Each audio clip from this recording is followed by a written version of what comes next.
A middle-aged man walked into the temple with a weary expression. He was a successful worker, held a good position, owned a house and a car, everything people considered success.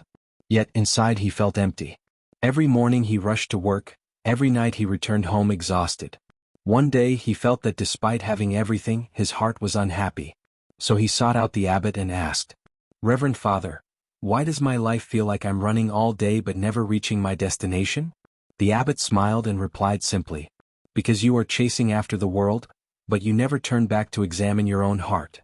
Then the abbot picked up a knife and asked, "Do you know what happens to an unsharpened knife?" The man replied, "It becomes dull." The abbot then said, "The human heart is the same. If you don't train it, it deteriorates." That was the beginning of his inner journey. The monk took the man to see an old hoe abandoned behind the temple. The entire blade was covered in rust. "It used to be sharp, it used to be useful," the monk said. "But because no one uses it, no one takes care of it, it has deteriorated." People are the same. If we don't practice mindfulness, train our minds and take care of our thoughts, anger, delusion, and jealousy will gradually eat away at our hearts like rust eats away at iron. Many people look good on the outside but are full of stress inside. Many people smile easily but cry every night. Because an untrained mind is weak against everything. The monk continued, "The outside world never stops hurting us, but a well-trained mind will not be easily broken." The man became still. He began to see himself in the old hoe. The Venerable Master began with simple instructions.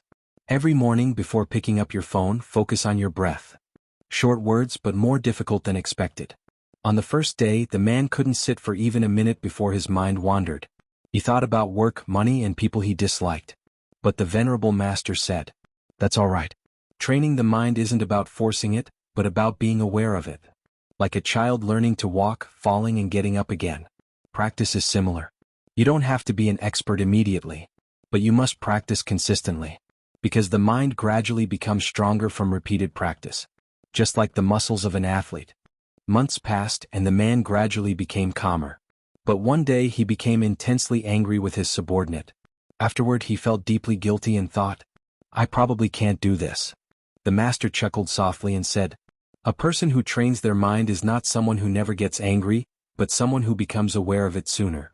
Practicing Dharma doesn't make us perfect instantly, but it allows us to gradually become aware of our own emotions.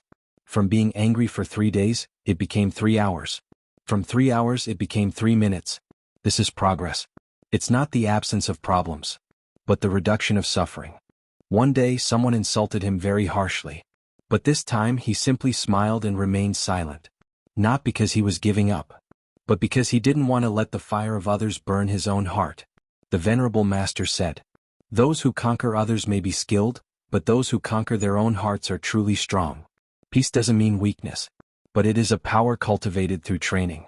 Like water that seems gentle but can erode stone. The Venerable Master said, "Dharma is not just about being in the temple but about every breath. When washing dishes, be aware that you are washing. When driving, be aware that you are driving. When angry, be aware that you are angry.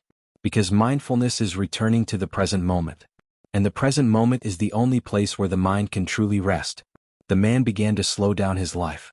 He ate his meals with appreciation. He listened attentively to others. And he smiled more easily. Years passed and he didn't become any richer. But he slept easier, smiled easier, forgave easier, and suffered much less. He then understood that true happiness doesn't come from having much, but from a light heart. The Venerable Master's final words were, "The best asset is a well-trained mind." Before leaving, the Venerable Master gave him a small whetstone, and said, "No matter how good a knife is, if it's not sharpened, it will become dull." The human heart is the same. If you don't practice mindfulness, if you don't take care of your heart, one day anger, greed, and delusion will return. Therefore, practicing Dharma is not a temporary matter, but it is a lifelong process of caring for the heart. The man bowed to the Venerable Master with tears in his eyes. Not tears of suffering, but tears of understanding. And from that day on he began to train his heart every day.